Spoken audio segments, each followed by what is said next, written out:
Obrigada. Não vou passar a palavra agora para a Luzia. Obrigada. Boa tarde a todas as companheiras, boa tarde a todos os companheiros. Eu fico muito feliz em observar esse espaço aqui, que é um espaço de construção a partir dos nossos debates, e ver a presença de tantos homens aqui. Porque no movimento sindical, e aí eu vou falar especificamente sobre o movimento sindical, essa participação ainda não existe, desde que ela não seja obrigatória.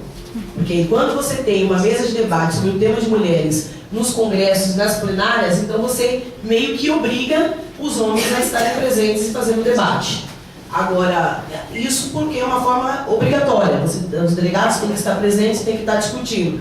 Agora, quando é um espaço mais democrático como esse aqui, a presença dos homens é uma presença muito superficial ainda. E aí, falando isso, eu quero começar a fala dizendo que o movimento sindical ainda é um espaço masculino.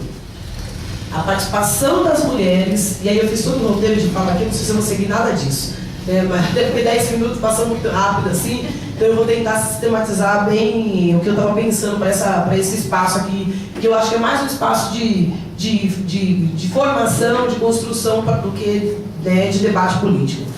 Então, assim, o movimento sindical, ele ainda é um espaço de homens, para homens e feito para homens.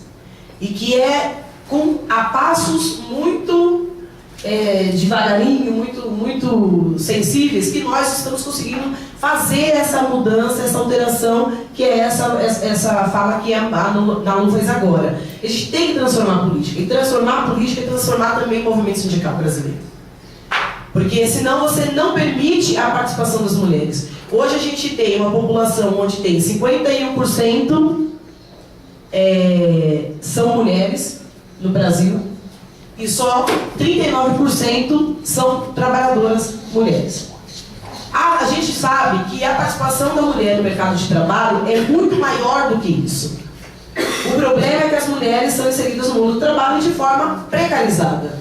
Então elas são terceirizadas, elas estão em subempregos, elas trabalham de forma onde não há proteção social, não tem carteira assinada, não há proteção social.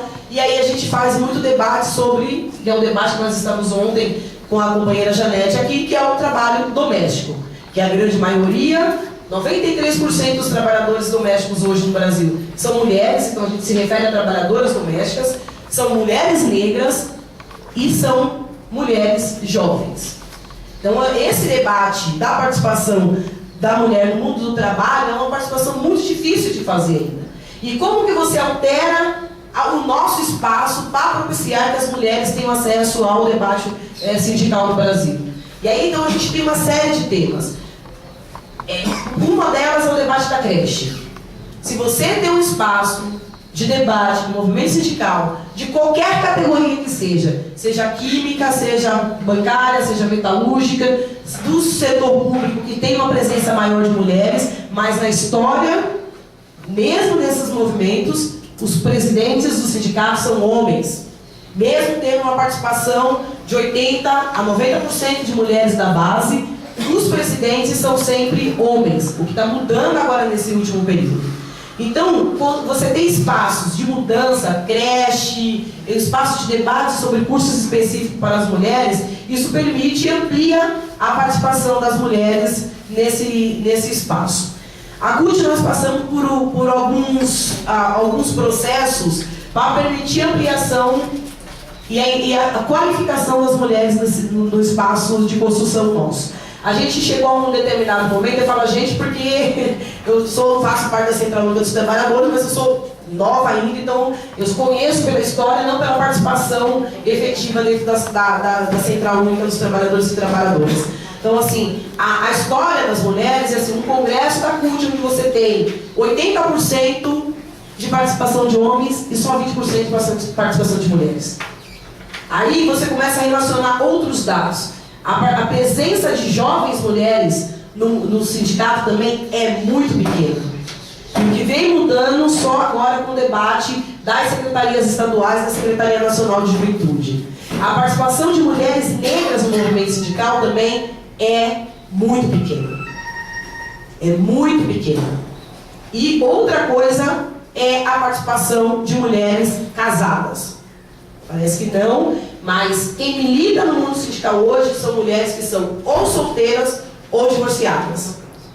Por quê? Porque existe esse debate ainda de que a mulher é responsável pela casa, é responsável pelos idosos, é responsável por tudo, tem dupla, tripla jornada, e por ter todas essas questões, a mulher não consegue estar no mundo do trabalho. E aí a gente faz muito debate com as categorias que fazem as suas assembleias na sexta-feira à noite. E é um erro fazer uma assembleia da categoria numa sexta-feira à noite. A mulher trabalha a semana inteira, tem os filhos para cuidar, tem a casa para limpar, e ela não vai sair do seu local de trabalho, deixar os filhos, deixar o marido, deixar a casa, para ir para uma assembleia do sindicato, muitas vezes no centro de São Paulo, à noite, numa sexta-feira à noite. Então há uma dificuldade, a gente precisa fazer essa mudança na participação das mulheres no mundo sindical. O ano passado, nós tivemos um processo muito grande de sensibilização dos dirigentes sindicais da importância da gente aprovar a paridade na Central Única dos Trabalhadores e Trabalhadoras. E foi um processo muito difícil, gente. A gente conseguiu aprovar no nosso congresso, faltam 3 minutos, assustei agora.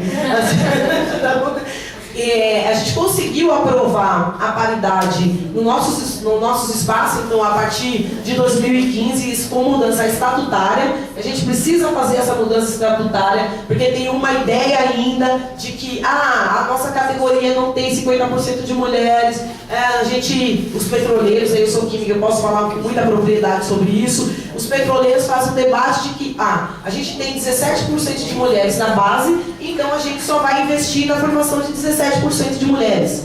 E a gente, a partir de um processo de formação e uma pesquisa nacional que a gente está organizando com as categorias, a gente está mostrando que esses argumentos dos diversos homens, que são debates de homens, esse debate acabou ficando muito que setorizado, muito que guardado, porque a gente mudou, apresentou que esses dados não são os dados de verdade da participação da mulher no mundo do trabalho.